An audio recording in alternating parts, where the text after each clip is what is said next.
Masa paceklik yang sudah melanda Mesir membuat Yusarsif semakin sering mengunjungi lumbung gandum untuk melihat kondisi para pembeli gandum. Sesampainya di sana, dia disambut gembira oleh para warga yang sedang mengantri untuk membeli. Yusarsif juga memerintahkan untuk menggunakan lumbung tahun pertama, karena jika tidak digunakan sekarang maka gandumnya akan segera rusak. Sementara itu, Zulaikha yang mengetahui jika Yusarsif ada di lumbung gandum segera menuju ke sana.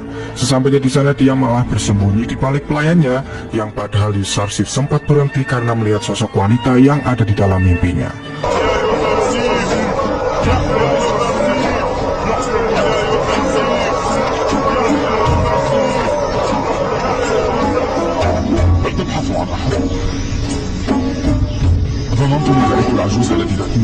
Pelayannya pun lalu menanyakan kenapa Zulaikha bersembunyi.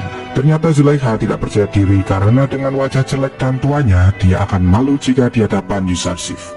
Ia ke sana hanya sekedar ingin melihat sosok Yusarsif saja. Sementara itu di Kanaan, Yakub kembali bertemu dengan kafilah yang waktu itu bertemu dengan Yusarsif. Yakub kembali menanyakan kepadanya apakah sudah mendengar kabar dari anaknya Yusuf. Kafilah itu mengungkapkan bahwa berkali-kali dia menanyakan tentang Yusuf di India dan Hijaz, tapi tak ada sama sekali yang mengenalnya. Yakub merasa entah mengapa ia berpikir Yusuf ada di Mesir sejak kafilah itu menyampaikan pesan dari seorang pemuda dari sana. Kafilah itu juga menceritakan bahwa sekarang di Mesir sedang dilanda paceklik, dan untungnya sang bendahara Mesir yang bernama Yusarsif bisa mengatasi masalah itu karena cadangan gandumnya yang banyak. Setelah mendengar nama Yusarsif, Yakub mengatakan jika nama itu mirip sekali dengan nama Yusuf. Akan tetapi Benyamin berpikir bagaimana mungkin Yusuf kakaknya menjadi seorang bendahara di negeri Mesir. Setelah tahu jika Mesir dilanda paceklik, Yakub pun segera menyuruh Benyamin untuk berhemat bahan makanan karena kemungkinan besar Kanaan juga akan dilanda paceklik. Terlihat sungai Nil yang dulunya dialiri banyak sekali air sekarang terlihat sangat kering dan hanya menyisakan sedikit saja air di sana. Hal itu membuat beberapa warga sedikit tidak percaya jika sungai terbesar di negeri mereka benar-benar mengering. Sementara itu para pendeta sangat merasa kesal karena sekarang Yusarsif berhasil menarik simpati kalangan orang miskin, bahkan kalangan pejabat Mesir. Adik mau semakin khawatir karena sedikit demi sedikit Yusarsif mampu menyingkirkan lawan-lawannya tanpa menggunakan kekerasan sedikit pun. Salah satu pendeta lalu mengungkapkan bahwa 1 tahun sudah berlalu dan masa paceklik terus berlanjut. Jika mereka tidak membeli gandum, maka mereka tidak akan bisa makan. Adik mau mengatakan bahwa hal itu tidak usah dikhawatirkan karena mereka mempunyai harta yang sangat banyak di kuil untuk membeli gandum nantinya. Para pendeta pun segera pergi ke lumbung untuk membeli gandum. Akan tetapi mereka sangat kaget karena harga yang diberikan ke para pendeta adalah 3 kali lipat dari harga para penduduk lain. Hal itu karena para pendeta dianggap sebagai orang kaya berbeda dengan para warga yang lainnya. Para pendeta pun mengungkapkan jika semua yang dimiliki oleh pemerintah berasal dari Amun. Namun dengan nada menyindir, petugas berkata bahwa semua berkah ini datang dari Tuhan Yang Maha Esa dan Yusarsif, bukan dari Amun, yang bahkan tidak bisa menyenangkan perut para pendetanya. Setelah dipermalukan lagi, para pendeta pun akhirnya pergi dan tidak jadi untuk membeli gandumnya. Setelah itu terlihat para pelayan Zulaikha meminta gandum secara gratis kepada petugas. Namun setelah petugas melihat catatan, mereka bertiga adalah budak dari Zulaikha, dan Zulaikha lah yang bertanggung jawab untuk membeli gandum. Mereka tidak berhak untuk meminta gandum secara gratis.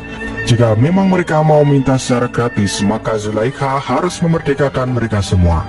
Karena peraturan mengatakan jika budak yang merdeka akan ditanggung oleh pemerintah, sedangkan budak yang bertuan akan ditanggung oleh majikannya. Tapi karena petugas itu merasa kasihan, akhirnya mereka bertiga diberi sedikit gandum untuk beberapa hari saja. Para pendeta yang telah dibuat malu menemui Adik Mahu dan mengungkapkan semuanya jika harga gandum untuk mereka sangat mahal. Adik Mahu pun berpikir jika dia menjadi Yusarsif, dia juga akan melakukan hal yang sama kepada semua musuhnya. Akan tetapi Adik Mahu akan berusaha berbicara dengan Akhnatun dan akan meminta gandum secara gratis untuk kuil atau memberikan harga yang murah kepada para pendeta. Adik Mahu juga berpikir jika sekarang iman rakyat kepada Amun sudah tidak seperti dulu lagi karena bisa dilihat dari kunjungan kuil yang mulai sedikit dan hanya beberapa saat saja. Kemudian di istana Zulaikha yang mengetahui persyaratan untuk gandum gratis yang diberikan kepada budak yang merdeka, akhirnya ia memerdekakan semua pelayannya yang tersisa di istananya dan mengusir mereka semua dari sana. كيف لنا الآن أن نتركك وحيدة؟ لا، سوف أشتغل. اطردي خدامك أرجوك. أنا كافل. هيا زليخا، كيف لنا أن نتركك وحيدة هنا؟ Pada akhirnya para pendeta mendatangi Akhnatun dan mengungkapkan kekecewaannya terhadap peraturan yang diberikan oleh Yuzarsif jika para pendeta harus membeli gandum dengan harga yang mahal. Mereka berdalih bahwa mereka adalah para abdi rakyat yang tak pantas untuk diberikan harga yang mahal. Sang ratu pun mengungkapkan bukankah harta Amun sangat banyak dan harta itu bisa digunakan sewaktu-waktu. Yuzarsif juga mengatakan jika pemerintah tidak memaksa para pendeta untuk membeli gandum di lumbungnya, dia membebaskan para pendeta untuk membeli gandum di mana saja, bahkan di negeri tetangga. Aning Mahu yang mendengar perkataan itu pun mulai berpikir dan pada akhirnya mereka semua pergi dari istana dengan rasa malu yang luar biasa. Yuzarsif lalu mengungkapkan kepada Aning Mahu jika para pendeta akan membeli gandum dari pemerintah nantinya, karena mereka tidak tahu jika para negeri tetangga juga sedang mengalami paceklik sama seperti yang dialami Mesir. Yuzarsif juga teringat dengan Kanaan yang juga sekarang pasti mengalami paceklik. Para pendeta tidak berhenti berusaha untuk mendapatkan gandum. Setelah mengetahui jika negeri lain juga dilanda paceklik, akhirnya para pendeta mendekati Ibu Suri untuk segera membujuk Akhnatun agar Akhnatun mau memberikan gandum kepada kuil atau memberikan harga yang murah kepada mereka. Ibu Suri pun mendatangi Akhnatun dan marah-marah di hadapannya karena telah membuat para pendeta menderita dan mengancam jika mereka semua pasti akan dikutuk oleh Amun. Akan tetapi Akhnatun tidak memperdulikan semua perkataan dari ibunya itu dan menyuruh pelayan agar segera membawa pergi Ibu Suri. Setelah kejadian itu, Akhnatun pun berpikir pasti para pendeta kembali menghasut ibunya dan mulai saat ini Ibu Suri harus selalu diawasi dan para pendeta tidak boleh untuk berhubungan dengannya. Para pendeta lalu melaporkan kepada Aning Mahu jika usaha mereka mendapatkan gandum dari negeri lain sudah sirna, karena di sana juga dilanda paceklik seperti Mesir. Usaha untuk membujuk Ibu Suri pun gagal, karena Akhnatun tidak menghiraukan ibunya sendiri.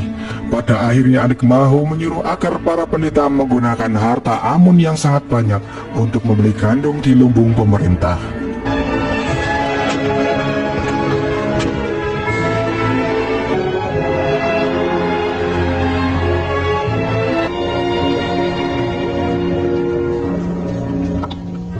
هذه الثروة هي السبب وراء عظمة آمون وقوته. الإله آمون.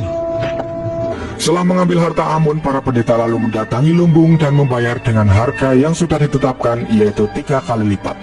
Mereka juga dipermalukan oleh petugas yang membuat semua warga menertawai mereka semua.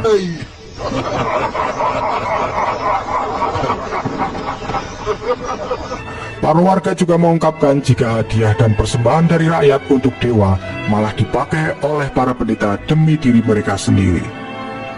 Sementara itu Zulaikha yang sekarang hidup terlunta-lunta mulai buta dan tidak bisa melihat karena setiap harinya dia hanya bisa menangis. Kedua pelayannya pun kembali ke istana untuk menemui Zulaikha dan membuatkan makanan untuknya. Mereka berdua sangat merasa kasihan dengan mantan majikannya itu dan berharap bisa tinggal di istana lagi karena sejak kecil mereka berada di sana dan tak memiliki tempat tinggal lagi. Zulaikha pun menyetujui jika mereka berdua tinggal di sana bersamanya. Setelah beberapa tahun peperangan berlalu, kembalilah tentara Mesir dengan dipimpin oleh Panglima Huramuf dan Rodamun. Mereka disambut oleh para warga yang sudah menunggu di tepian kota Thebes, Mesir. Setelah itu Huramuf dan Rodamun menemui Akhnatun untuk melaporkan kemenangan peperangan negeri Mesir melawan musuh. Akan tetapi Akhnatun tidak mau untuk mendengar berita tentang penjarahan dan pembantaian musuh. Namun dia tetap mengapresiasi kegigihan Huramuf dan Rodamun yang sudah menjaga Mesir dari serangan musuh-musuh mereka. Sementara itu, para pendeta terlihat lagi sedang membeli gandum yang kali ini diperkoki oleh Yuzarsif dan disindir oleh para warga Mesir. Di sana tanpa sadar Bendahara Kuil mengatakan kepada Yuzarsif jika harta Amun sudah terkuras habis akibat terus membeli gandum dari pemerintah. Ia tanpa sadar membawa berita baik kepada Yuzarsif yang langsung disampaikan kepada Akhnatun bahwa sekarang kuil Amun sudah kehilangan pundi-pundi kekayaannya. Yusarsif juga menyarankan kepada Akhenaton untuk segera mengumumkan ke seluruh Mesir jika agama resmi Mesir adalah agama Tauhid. Akhenaton pun langsung menyuruh agar Horamhub segera mengerahkan pasukan untuk mengumumkan agama di Mesir adalah agama Tauhid. Dan mulai sekarang penyembah Amun adalah tindak kriminal di negeri.